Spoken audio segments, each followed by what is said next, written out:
আপনাদের স্বাগত জানাই। আমি আমার কথা শুনবার জন্য। বাংলাদেশে জাতীয় ঐক্য শব্দটি বহুবার ব্যবহৃত হয়েছে, বিশেষ করে যখন রাষ্ট্র কোনো গভীর সংকটে পতিত হয়েছে। কিন্তু এই শব্দটি যতবার উচ্চারিত হয়েছে ততবারই বাস্তবতা তাকে পরিহাস করেছে। বর্তমান পরিস্থিতিতে জাতীয় ঐক্যের আলোচনা শুধু রাজনৈতিক প্রয়োজন নয়, এটি এখন রাষ্ট্রীয় স্থিতিশীলতা ও সরকারের বৈধতার একমাত্র হাতিয়ার। বিশেষত অন্তর্বর্তী সরকার গঠনের পর যেভাবে এটি রাজনৈতিক ভিত্তি হিসেবে ব্যবহার করা হয়েছে, তাতে স্পষ্ট জাতীয় ঐক্য আর নিছক একটি রাজনৈতিক কৌশল নয়, বরং সরকারের অস্তিত্ব নির্ভর করছে এই শব্দটির ব্যাখ্যা ও বাস্তবায়নের ওপর।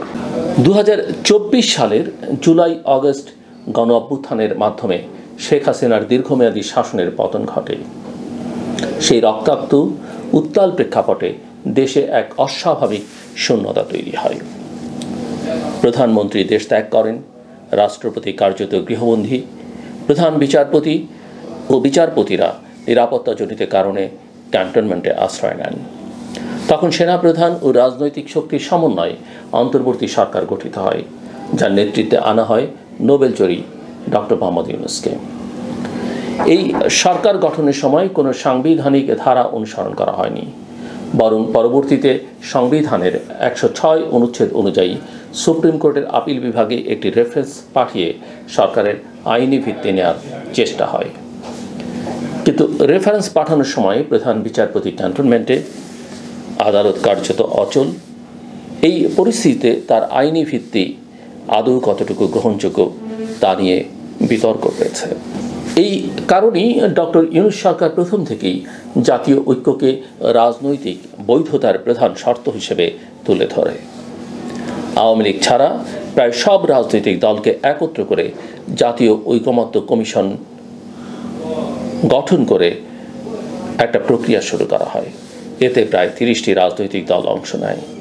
এই কমিশনের সহসভাপতি হিসেবে আছেন অধ্যাপক আলী রিয়াজ, যিনি একাধারে সংবিধান সংস্কার কমিশনের নেতৃত্ব দিচ্ছেন। এই কমিশনের কাজ মূলত একটি জাতীয় সনদের খসড়া প্রস্তুত করা, যেখানে সংবিধান, নির্বাচন পদ্ধতি, সংসদ কাঠামো, রাষ্ট্র পরিচালনায় ধর্মের ভূমিকা প্রভৃতি বিষয়ে রাজনৈতিক দলগুলোর মধ্যে মৌলিক ঐকমত্য অর্জনের চেষ্টা চলছে। কিন্তু প্রশ্ন হচ্ছে, এই জাতীয় ঐকমত্য আদৌ সম্ভব কিনা? কারণ অংশগ্রহণকারী দলগুলোর আদর্শিক, রাজনৈতিক ও ঐতিহাসিক অবস্থান এতটাই ভিন্ন ও অনেক ক্ষেত্রে একে অপরের পরিপন্থী যে তাদের এক টেবিলে বসিয়ে একটি সমন্বিত রূপরেখা তৈরি করা শুধু কঠিন নয়, প্রায় অসম্ভব। যেমন বাংলাদেশ জাতীয়তাবাদী দল বিএনপি একটি মুক্তিযুদ্ধ ভিত্তিক দল, যার প্রতিষ্ঠাতা জিয়াউর রহমান একজন খেতাবপ্রাপ্ত মুক্তিযোদ্ধা। অন্যদিকে জামায়াত ইসলামী দলীয় সিদ্ধান্তে মুক্তিযুদ্ধের বিরোধিতা করেছে এবং পাকিস্তানি বাহিনীর সঙ্গে মানবতা বিরোধী অপরাধে যুক্ত ছিল। এমন দুটো দলের মধ্যে রাষ্ট্রের মৌলিক প্রশ্নে কিভাবে ঐক্য হতে পারে?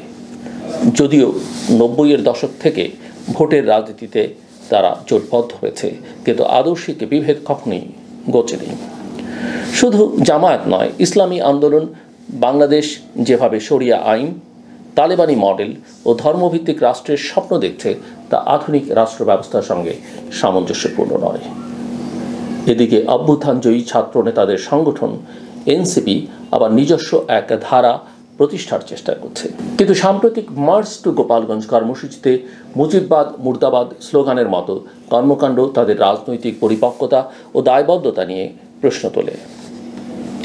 এমন স্লোগান শুধু রাজনৈতিক শিষ্টাচার নয়, বরং রাষ্ট্রের জন্ম, মুক্তিযুদ্ধ ও ফাউন্ডিং ফাদার্সদের একজন সম্পর্কে নাগরিক মনোভাবকে আঘাত করবার শামিল। আর তা যদি পরিকল্পিত হয় তবে তা অত্যন্ত বিপজ্জনক ইঙ্গিত। এই প্রেক্ষাপটে সবচেয়ে বড় সংকট হচ্ছে সরকারের নিরুত্তর ভূমিকা।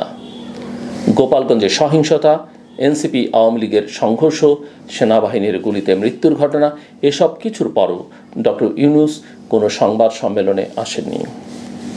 তার সরকারের পক্ষ থেকে কোনো সুস্পষ্ট বার্তা নেই। সংসদ না থাকা অবস্থায় একটি গণতান্ত্রিক রাষ্ট্রে সরকারের সরাসরি জবাবদিহিতা গুরুত্বপূর্ণ। অথচ জনগণ তার কথা শুনতে পাচ্ছে না। অন্যদিকে জাতীয় ঐকমত্য কমিশনের কথিত সংস্কার আলোচনাগুলোতে অনেক গুরুত্বপূর্ণ ইস্যুতে মতৈক্য আসেনি। পিআর পদ্ধতির নির্বাচন চায় জামায়াত, এনসিপি, ইসলামী আন্দোলন সহ আরও কয়েকটি দল, যাদের প্রচলিত পদ্ধতিতে সংসদে উল্লেখযোগ্য আসন পাওয়ার সম্ভাবনা কম। পিআর পদ্ধতিতে শতকরা ভোটের ভিত্তিতে আসন বরাদ্দ হয়, ফলে এমন দলও সংসদে প্রবেশ করতে পারবে যাদের সামগ্রিক জনসমর্থন সীমিত। বিএনপি এই ব্যবস্থার বিরোধিতা করছে এবং তারা প্রচলিত ফার্স্ট পাস্ট দ্য পোস্ট পদ্ধতি বহাল রাখতে চায়। এখন প্রশ্ন হলো, যদি 30টি দলের মধ্যে 20টি একমত হয় কিন্তু বিএনপি ও আরও কিছু বড় দল না হয়, তাহলে কি সেটিই হবে জাতীয় ঐকমত্য? জনগণের দৃষ্টিতে যা রাজনৈতিক ভিত্তি নেই, তার কোনো সংস্কার প্রস্তাব কতটা কার্যকর হবে? সরকার বা কমিশন কি সংখ্যাগরিষ্ঠ মতকে ঐক্য ধরে নেবে, নাকি বৃহৎ দলের সম্মতি ছাড়া কোনো সিদ্ধান্ত কার্যকর হবে না? এই প্রশ্নগুলোর উত্তর মেলেনি। অন্যদিকে এনসিপির রাজনৈতিক উচ্চাকাঙ্ক্ষা এখন আরও স্পষ্ট। তারা নিজেদের আন্দোলনের মালিক মনে করে এবং এই মানসিকতা থেকেই তারা এখন সিদ্ধান্ত নিতে চায় পুরো জাতির পক্ষে। অথচ তাদের সাংগঠনিক কাঠামো, জনভিত্তি ও অভিজ্ঞতা এখনও অপর্যাপ্ত। এই অবস্থায় যদি সরকার তাদের চাপে পড়ে বড় কোনো সিদ্ধান্ত নেয়, সেটি পরিণামে আরও বড় অনাস্থা ও সংকট তৈরি করতে পারে।